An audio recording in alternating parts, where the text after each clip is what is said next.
반갑습니다. 네, 안녕하세요. 네. 자, 지난 시간에 이어서 이제 지금 이강은 구매 전략의 변화에 대해서 말씀을 드리도록 하겠습니다. 자, 일반적으로 구매가 할 수 있는 여러 가지 전략들이 많이 있는데 흔하게 사용하는 것들이 이제 여기 나와 있는 것처럼 이런 것들이죠. 네. 규모의 경제라고 통해서 예를 들어서 어느 회사가 뭐 LG의 예를 한번 들어볼까요? LG그룹의 LG그룹 같은 경우에는 많은 국내 계열사들이 있습니다. 예.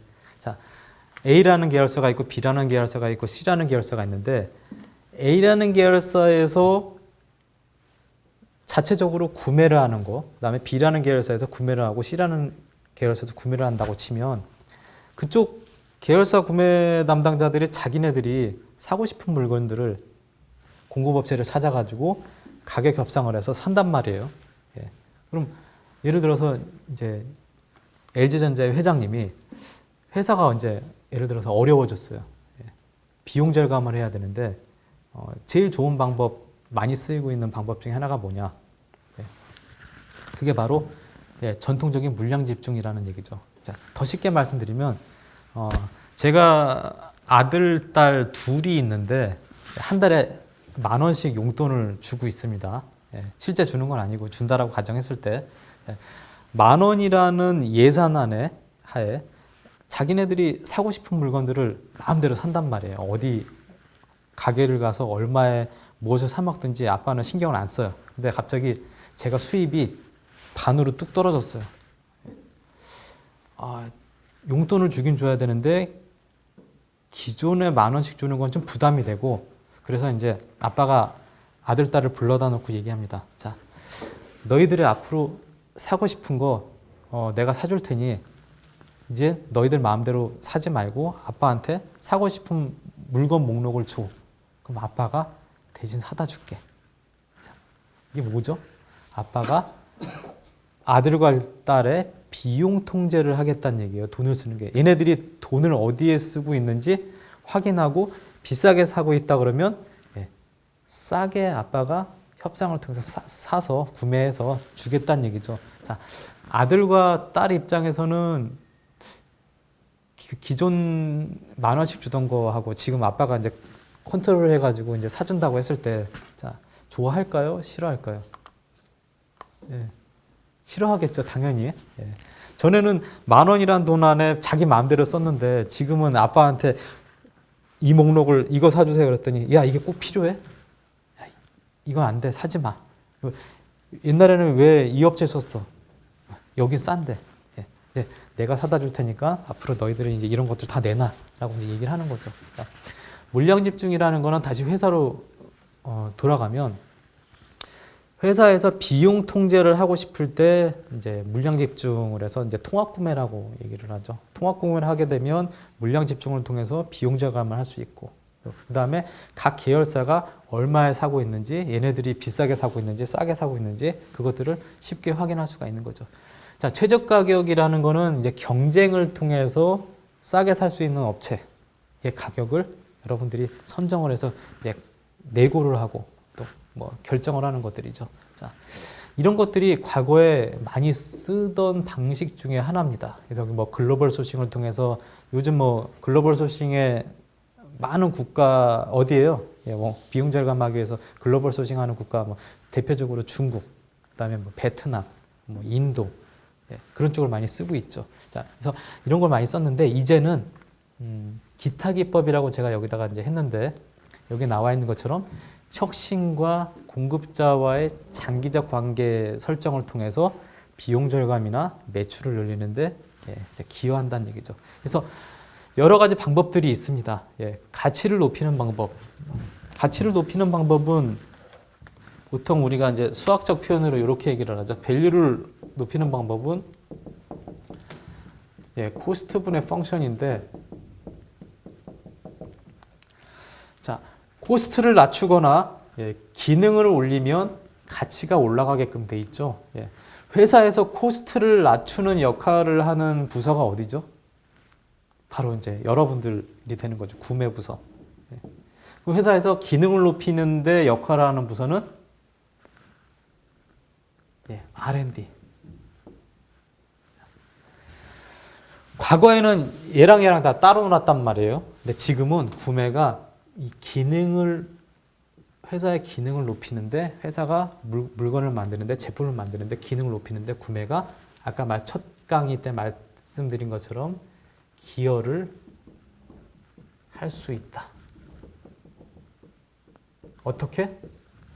우리 회사랑 거래하는 공급사들을 잘 활용해서, 공급사들이 물건을 만들어서 여러분들 회사에다가 공급을 해준단 말이에요. 그럼 여러분들은 그 공급사에 대해서 잘 알고 있느냐라는 걸 제가 한번 물어보고 싶어요. 그 공급사가 만들어 놓은 제품에 대해서 내가 이 제품을 사오는데 그 공급사가 이 제품 말고 다른 제품을 더 싼 값에 잘 만들 수 있어요. 그럼 여러분들이 그런 것들을 우리 회사에 끌어들여 와가지고 우리 회사에 매출을 늘리는데 기여할 수 있다는 얘기죠. 이것도 여기 지금 보시면 보드마카를 보시면 여기 이제 삼각형으로 툭 튀어나온 부분들이 있어요. 잘 보이시지 않겠지만 이 역할을 하는 게 뭐냐면 잘 굴러가지 말라고. 옛날에는 이게 없을 때는 이게 이제 굴러가서 어디 구석으로 처박히면 찾기가 어려웠단 말이죠. 근데 아이디어를 제시해가지고 큰 비용을 들이지 않고 옛날에는 뭐 여기다가 어떤 링을 끼웁시다. 근데 링을 끼우면은 좋긴 좋은데 확실한데 돈이 많이 들어가요. 그래서 금형이라고 하는 틀에 약간의 홈을 파가지고 레진을 좀 더 집어넣었더니 비용은 크게 상승하지 않았는데 소비자의 만족도는 이제 높아졌다는 얘기죠. 잘 굴러가지 않게끔. 자, 이런 것들이 보면 어떻게 가치를 높이는 역할을 할 수 있는 거죠. 그래서 아까 제가 말씀드린 첫 번째 사례인 혼다 자동차 얘기를 드렸고요. 롱텀 릴레이션십. 공급자를 쥐어짜고 팔을 비틀어 가지고 자꾸 우리랑 거래하는 공급사들이 우리의 경쟁사로 떠나가게끔 밀어붙이지 말고 얘가 가지고 있는 장점이 뭐고 우리 회사가 이 회사를 어떻게 육성시켜서 또는 개발시켜서 전략적인 업체를 끌어갈 수 있는지. 자, 이 부분을 이제 도요타 자동차가 아까도 제가 첫 강의 때 말씀드린 것처럼 이런 이제 관계자산. 관계자산은 단기간 내에 올라오는 것들이 아니고 장기간에 걸쳐서 쌓이는 거죠. 그 관계자산은 돈으로 해결할 수가 없다. 돈으로 측정할 수가 없다. 그래서 도요타 자동차가 아까 말씀드린 그 자동차 엔진 그 부품에 보시면 피스톤 링이라는 것들 싱글 소싱에서 공급받은 이유가 아까 문제가 생겼음에도 불구하고 업체를 바꾸지 않았던 이유가 그런 이제 관계 자산을 되게 중요시했기 때문에. 자, 그다음에 리스판시브니스, 이 응답성. 이 응답성이라는 것 상당히 중요한데요.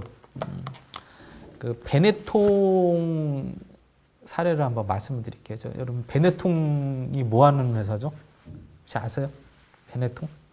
이 옷 만드는 회사죠. 베네통.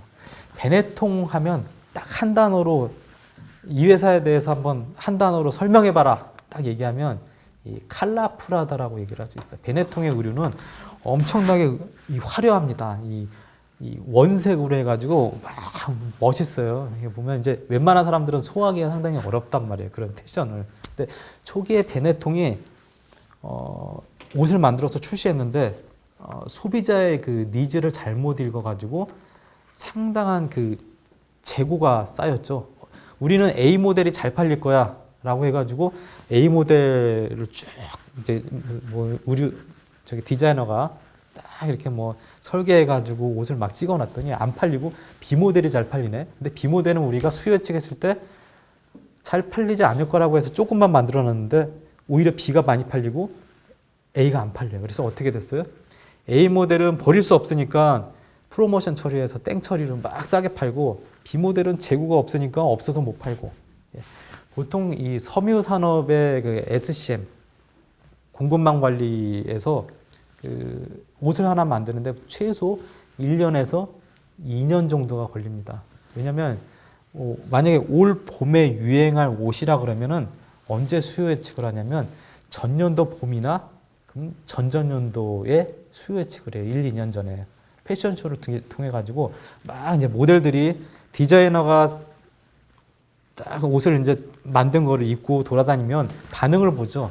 반응을 보고 야, 품평했는데 이 제품 좋아 그러면 이제 거기서 이제 의류 회사들이 막 오다를 줍니다. 그러면 이제 보통 실이라고 실 원사가 조달 리드 타임이 한 5개월이 걸려요. 그러면 이제 그 실을 베트남 이제 그 아웃소싱 준 베트남 회사 주면 거기서 몇 개월 동안 만들어서 배에다 싣고 전 세계 물류센터로 배송을 합니다. 그러니까 보통 그렇게 해서 1년이 걸리는데 특히나 이 베네통 같은 의류는 이 원색이기 때문에 이 수유예측을 잘못하면 이게 이제 땡처리해서 프로모션해서 버려야 되는 경우들이 상당히 많이 있단 말이에요. 그런 부분들이. 그래서 이제 아까 처음에 말씀드린 것처럼 수혜측을 잘못해서 문제가 많이 생기니까 이제 어떤 특단의 대책을 썼냐면 응답성이 빠른 SCM을 구축을 했어요.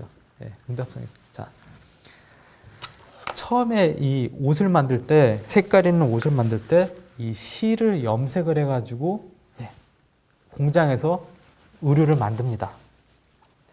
그래서 만들어가지고 보내요. 근데 베네통은 어떻게 하냐면 이 실을 염색을 하지 않습니다. 실을 염색을 하지 않고 디자인만 똑같이 만들어내요. 대량 생산으로 막 찍어내 옷을. 뭐 예를 들어서 이렇게 생긴 디자인 아니면 동그랗게 생긴 디자인, 세모나게 생긴 디자인 옷을 만들어 놓고 시장의 반응을 봅니다. 거기서 뭐 각 국가별로 샘플 한 100벌씩 찍어서 보내겠죠. 각 물류센터라 그러면 물류센터에서 이제 옷 파는 대리점에다가 보낸단 말이에요. 고객이 이 모델 좋네. 이거 주세요. 그러면 그 이제 포스 시스템이라고 그래서 바코드로 이제 팔리는 정보들을 쫙쫙 긁죠. 긁으면 그 정보가 베네통 회사로 갑니다. 어느 나라에서는 어떤 모델이 잘 팔리네. 어떤 나라에서 어떤 모델이 잘 팔리네.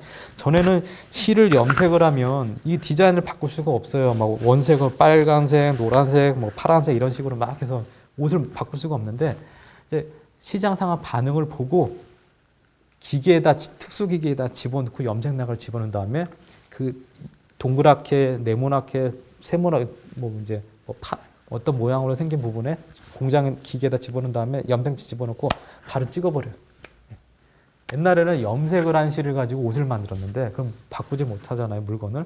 여기는 디자인한 옷에다가 염색약을 이제 기계에다 특수 기계에다 집어넣고 바로바로 찍어내니까 재고가 남을 일이 없고 그다음에 고객이 요구하는 사항에 빨리 대응할 수 있어요. 이게 바로 리스판스브니스, 응답성이 빠른 이제 SCM 구축을 하는 거죠.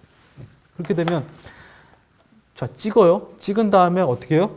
비행기로 보내면 한 하루 이틀이면 그 나라로 다 간단 말이에요. 물량들이. 그러니까 재고가 거의 안 남는다. 고객이 요구하는 수요에 빨리 반응한다. 회사의 매출은 늘어나고 당연히 이익도 늘어날 수밖에 없겠죠. 이게 바로 우리 구매 입장에서 봤을 때 공급사들이 이런 이제 응답성에 빠른 SCM을 구축할 수 있도록 구매가 이런 요구를 한다라는 거죠. 자, 이노베이션, 혁신. 자, 혁신은 쉬울까요? 어려울까요? 혁신은 이 말에서 주는 느낌에서 우리가 이제 감을 받듯이 어렵다라고 생각해. 왜 어려운가요?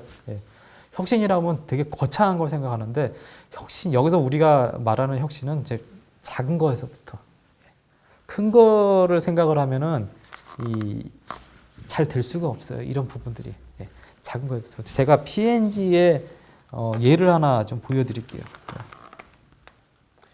P&G에 보면 홈페이지가 있는데 대표적으로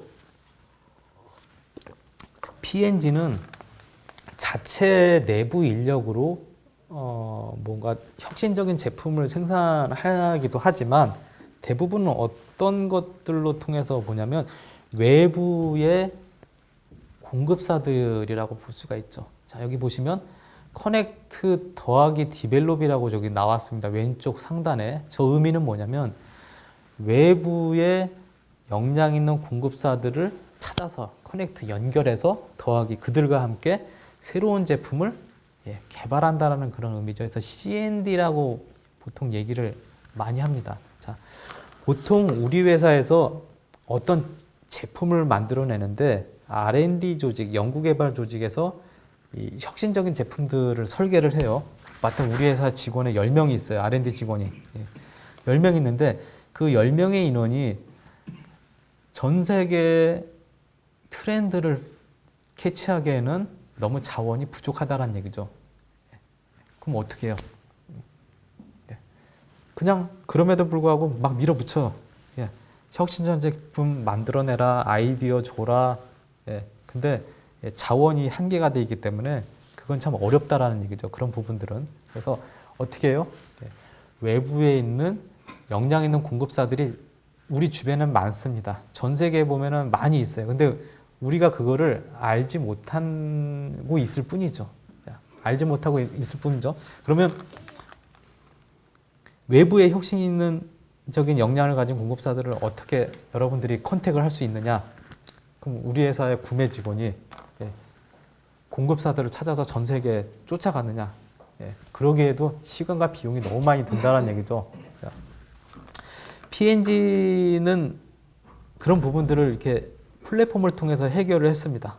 자, 이 플랫폼을 보시면 Submit Your Innovation, 당신의 아이디어를 제출하세요. 자, 당장에 돈이 없고 자본이 없고 공장이 없지만 당신들이 아이디어가 있으면 여기를 통해서 제출해라. 그럼 우리가 그 아이디어를 상업성이 있는지 판단하고 가치가 있다라고 결정이 되면 이제 계약을 맺겠죠. 계약을 맺고 그 제품을 만들어내서 시장에다 출시를 하는 거예요. 자, 우리 회사에 제한되어 있는 R&D 인력으로 어떤 혁신적인 제품, 아이디어를 만들어내는 거는 물론 시간이 충분하면 가능하겠죠. 그렇지만 세상이 빨리 변해가는 이 상황에 고객은 기다려주지 않는다라는 거죠. 자, 그래서 그런 것들을 빨리빨리 캐치하고 우리 회사의 제품에 반영할 수 있는 부분들은 외부의 공급사들의 아이디어다. 근데 우리가 찾아가기에는 돈이 많이 드니 우리 회사가 만들어 놓은 특정 플랫폼에다가 아이디어를 달라. 그럼 우리가 여기를 통해 가지고 제품을 만들어내겠다는 얘기죠. 가치가 있다면. 그래서 대표적으로 P&G에서 만들어낸 제품 중에 이런 얘기가 있죠. 그 세제인데 세제. 우리 저희 어머니들이 설거지할 때 쓰는 세제를 만들어냈는데 그 세제가 매출이 1조가 넘는데요. 세제 하나에. 근데 이제 그 히트 친 이유 중에 하나가 뭐냐면 그 사람이 먹어도 무해한 세제예요. 그래서 실제 이제 미국에 어떤 소비자가 P&G 고객센터에다 전화를 했대요. 전화를 해가지고 막 아주머니가 울면서 그래서 전화를 하니까 이제 놀랐겠죠. 고객센터 직원이 왜 그러시냐고. 그래서 했더니 갑자기 그 아주머니가 자기 아기가 P&G에서 생산된 그 세제를 먹었대요. 이거 어떻게 해야 되느냐. 그랬더니 이제 뭐 고객센터 직원이 물어봤겠죠. 그 모델이 뭐고 뭐 해서 쭉 확인해서 보니까 최근에 P&G가 생산된 한 제품인데 사람이 먹어도 무해한 제품이라는 거예요. 그래서 이제 그게 조용히 넘어갔고 언론에 그게 이제 기사가 된 거죠. 근데 이제 재밌는 거는 그 제품을 P&G에 있는 R&D 직원이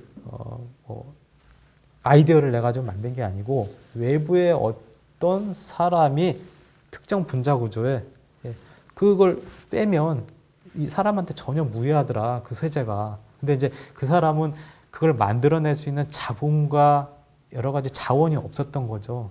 근데 여기에 P&G에 이 제안을 할 수 있는 플랫폼을 통해 가지고 제안을 했고 이쪽 위원회에서 쭉 검증을 해봤더니 이게 가능성이 있다라고 그래서 이제 계약을 맺고 생산을 하고 시판을 했는데 그게 엄청나게 이제 히트를 쳤던 거죠. 이 부분이. 그래서 여러분들 보통 구매를 할 때 저도 구매를 10년간 했지만 10년간 했지만 보통 우리 회사랑 거래를 하려면 우리 회사에 맞는 그 거래 양식이나 조건에 합당한지 사전에 검증을 해가지고 일정 점수를 높으면 이제 일정 점수에 이제 높아지겠죠. 뭐 60점이 예를 들어서 최저 점수다. 70점을 맞았다. 그러면 그래. 당신은 우리랑 거래할 수 있는 자격이 있어라고 해서 많은 부분 제한을 걸어요. 공급사랑 거래를 할 때. 근데 P&G 같은 경우는 공급사에 제한을 두지 않고 어떤 아이디어만 있으면 그게 상업화될 수 있다라는 그런 판단이 들면 예, 얘네들은 공급사에 제한을 주지 않고 받아들인다는 얘기죠. 예, 굳이 구매가 공급사들을 찾아다닐 필요도 없고 예, 돈이 많이 들 필요도 없다라는 부분이죠. 그런 부분들이. 예, 이렇게 내부적인 플랫폼을 통해 가지고 공급사들의 아이디어를 끌어낼 수 있는 것들 하나 만들어내는 거죠. 이게 구매가 해야 되는 이 역할들이에요. 예, 옛날처럼 그냥 내부 고객이 구매 요청서 주면 이걸 만들어낼 수 있는 또는 이 가격에 또는 이 납기에 줄 수 있는 업체들을 찾아가지고 뭐 이거 좀 해줘 이게 아니고요. 단순하게 그런 것들은 이제 기본적인 역할이고 아까처럼 이제 구매가 회사에서 어느 정도 인정을 받으려면 단순 조달을 통해서 지어무서 느낌을 준다 그러면 이건 이제 구매가 재미도 없고요. 예, 구매 발전 가능성이 없는 거예요. 그래서 ISM이 얘기하는 것은 그거는 기본적인 내용이고 이런 것들 구매와 회사와 공급 회사 간의 장기적인 관계 설정을 통해서 예, 그들의 아이디어를 우리 회사에 예, 끌어와서 우리가 그걸 활용을 해서 매출을 늘릴 수 있는 우리의 매출이 늘어나면 공급사도 좋은 거고 또 그 부품에 또 다른 여러 가지 공급사들이 오겠죠. 납품을 하겠죠. 덩달아 그 회사도 예, 좋아지는 거고 옛날처럼 팔비틀기 해가지고 아야 시켜서 협박해서 예, 단기적인 관계로 비용 절감해서 우리의 이익을 늘리는 그런 것들은 이제 근시안적 방법이다. 이런 장기적인 관계 설정을 어떻게 할 것이냐. 또 구매가 이런 부분을 회사에 대한 제안을 하고 예, 관련 스테이크홀더, 예, 이해관계자들과의 예, 좋은 관계를 장기간 설정함으로써 이런 부분들이 활성화될 수 있다라는 거죠. 예, 이게 예, 구매가 나갈 방향이죠. 여기 보시면은 예, through 예, connect, develop, we share our R&D. 우리의 R&D 기술을 예, 공급자와의 나눌 수도 있고 공급자의 R&D 기술을 우리 회사 나눌 수도 있고 서로 합해지면 시너지를 낼 수 있는 부분들이 충분히 있다라는 얘기거든요. 예, 이걸 구매가 이제 해야 된다는 얘기죠. 적극적으로. 옛날에는 수동적인 구매였다면 사달라는 대로 사주는 게 구매였다면 지금은 능동적으로 구매가 이런 공급사와의 아이디어를 통해서 예, 밸류를 높일 수 있는 활동을 해야 된다는 것. 이것들이 이제 구매 ISM 컨퍼런스에서 나왔던 여러 가지 내용 중에 이제 하나였습니다.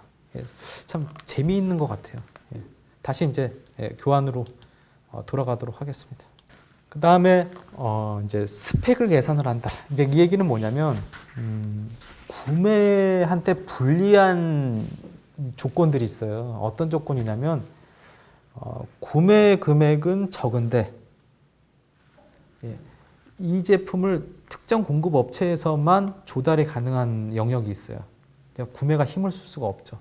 그 회사 아니면은 살 데가 없는 거예요. 이런 경우는 구매가 끌려다니는 거죠. 그러니까 독점, 독과점 이런 공급사들 만나면 피곤하죠. 자, 그런 경우는 그러면 어떻게 해야 되느냐? 구매가 이거는 시장 상황이 어쩔 수 없으니까 그냥 체념하고 걔네들이 해달라는 대로 다 해줘야지. 이게 아니고요. 예. 장기적인 관점으로 이거는 이제 누구와 협업을 해야 되냐면 바로 여러분들 회사의 마케팅과 R&D를 통해 가지고 예, 시장의 힘을 변화를 시키는 거예요.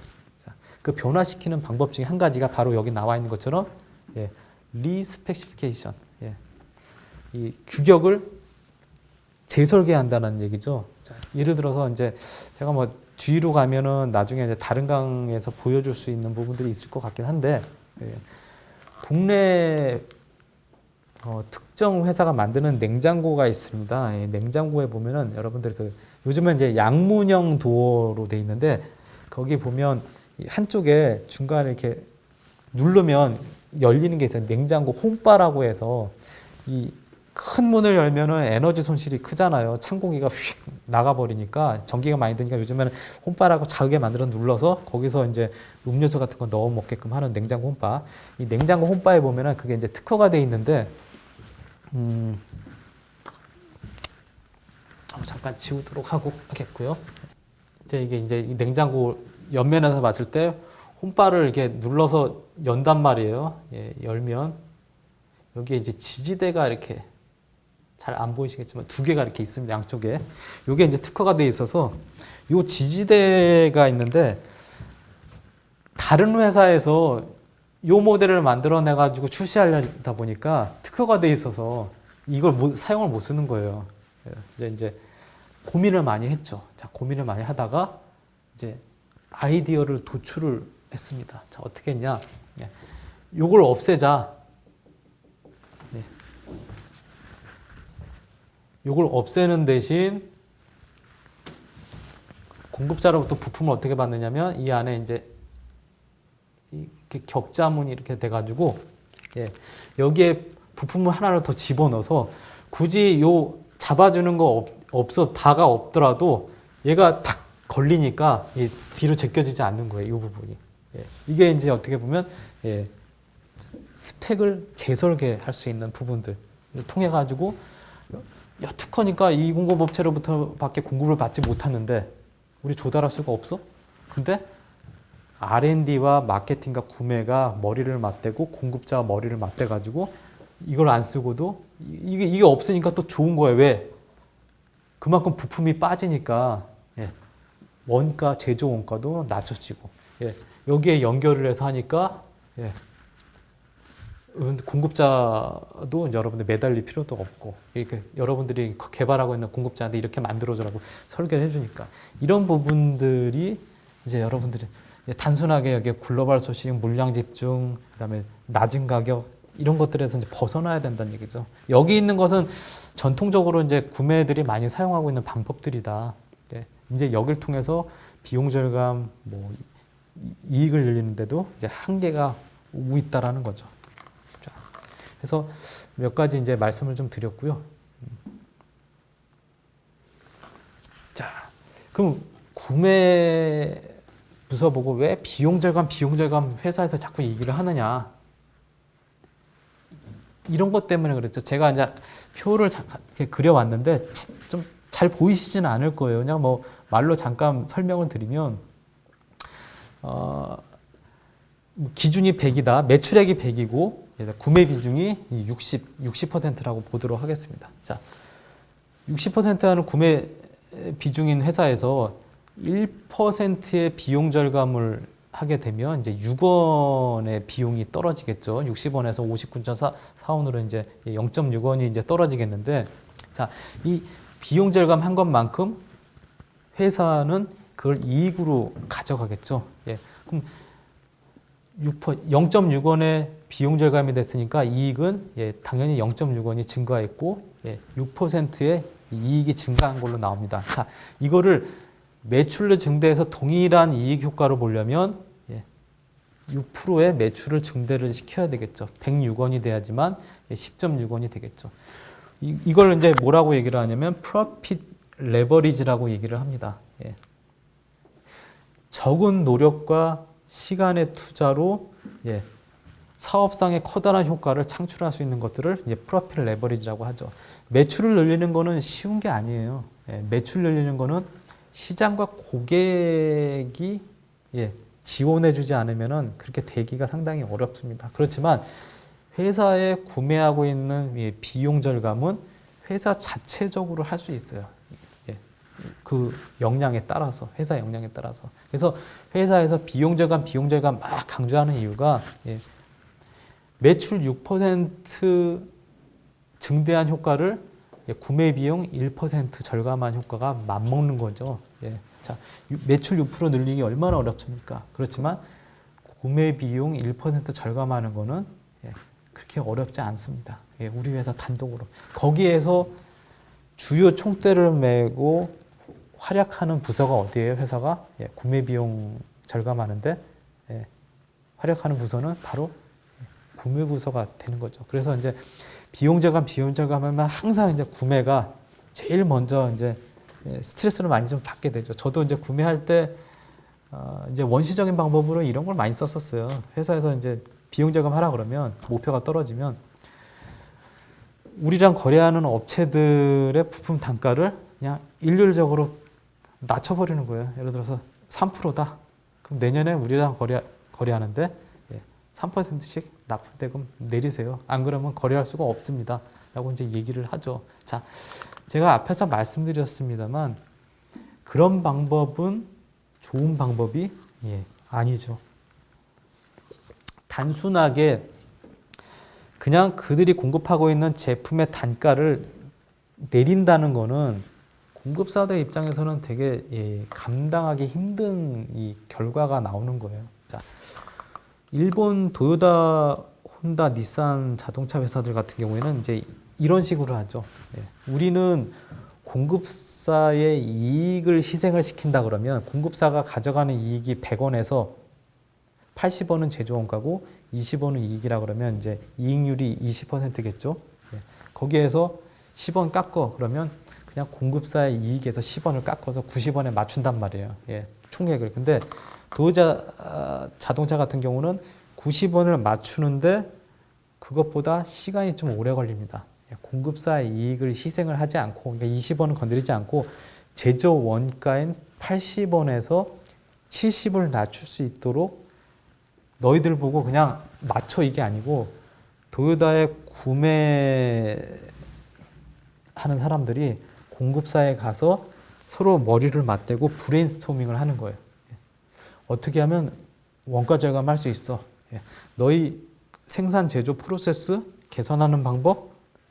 아니면은 제조 원가를 낮추기 위해서 어떤 방법 쓸 수 있어? 아니면 품질 분량을 낮춰서 비용 절감할 수 있어? 자, 이것은 앞서 말씀드린 그 이익을 줄여서 원가 절감 목표 달성하는 것보다 상당한 시간이 오래 걸립니다. 근데 공급자 입장에서는 고마워하는 거죠. 왜냐하면 단순하게 이익을 줄이는 게 아니고 공급사들의 제조 원가인 경쟁력을 더 좋게 만드는 거잖아요. 장기 프로젝트를 만들어 보는 것을 좀 적극 권장드리면서 이번 강의를 시간 여기까지 마치도록 하겠습니다.